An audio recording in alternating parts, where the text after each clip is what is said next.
Hello guys, আসসালামু আলাইকুম। আমি সানজিদা সিদ্দিকা লিমা, থাকি সানজিদা লিমাস আইডিয়া থেকে।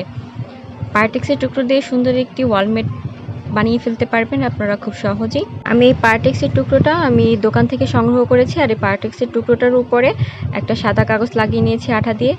এখন এর উপরে আমি পেন্ট করছি। আপনারা চেষ্টা করবেন এই গাছের এই পেন্টগুলো করার জন্য মোটা তুলি নিতে, যেগুলো ছড়িয়ে আছে। অনেক দিন রং করতে করতে যে তুলিগুলো নষ্ট হয়ে যায়, ছড়িয়ে যায়, সেই তুলিগুলো এই রং করার জন্য পারফেক্ট। আমি এখানে জল রং ব্যবহার করছি। আপনারা চাইলে যে কোনো ধরনের রং দিয়ে এখানে পেন্ট করতে পারেন, তবে পানি জাতীয় বা লিকুইড টাইপের রং যেগুলো রয়েছে, সেই রংগুলো দিয়ে রং করলে সবচেয়ে বেশি ভালো হয় আর দেখতে অনেক বেশি সুন্দর লাগে।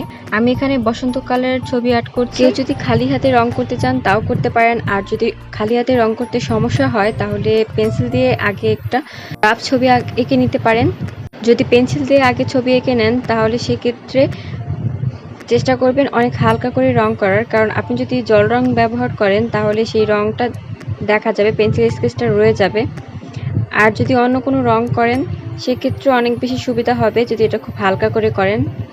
আপনি যদি আমার চ্যানেলে নতুন হয়ে থাকেন, চ্যানেলটি অবশ্যই সাবস্ক্রাইব করবেন এবং বেল আইকন অন রাখবেন এমন সুন্দর সুন্দর নতুন ভিডিও পাওয়ার জন্য। এখন আমি রাস্তায় রং করছি। চেষ্টা করবেন উপরের রঙগুলো আগে করে নেওয়ার, কারণ উপরের রং যদি আগে না করা হয় নিচের রঙগুলো করে নিলে তখন উপরের রঙগুলো করতে গেলে নিচের রঙগুলো হাতের সাথে লেগে নষ্ট হয়ে যেতে পারে। তাই উপর দিক থেকে রং শেষ হওয়ার পরেই আমি নিচের দিকে চলে এসেছি। সাদার সাথে মিক্স করে আমি একটা হালকা আকাশ বানিয়ে নিয়েছি। যদি ডাবল রং করতে চান তাহলে একটি রং শুকানোর পরে অন্য একটি রং করবেন, না হলে রংটা মিক্স হয়ে অন্য একটি কালার হয়ে যেতে পারে। এই পেইন্টটা আপনাদের কাছে কেমন লেগেছে অবশ্যই কমেন্ট করে জানাবেন। দেখতে থাকুন শেষ পর্যন্ত। ভালো থাকবেন সবাই। আল্লাহ হাফেজ।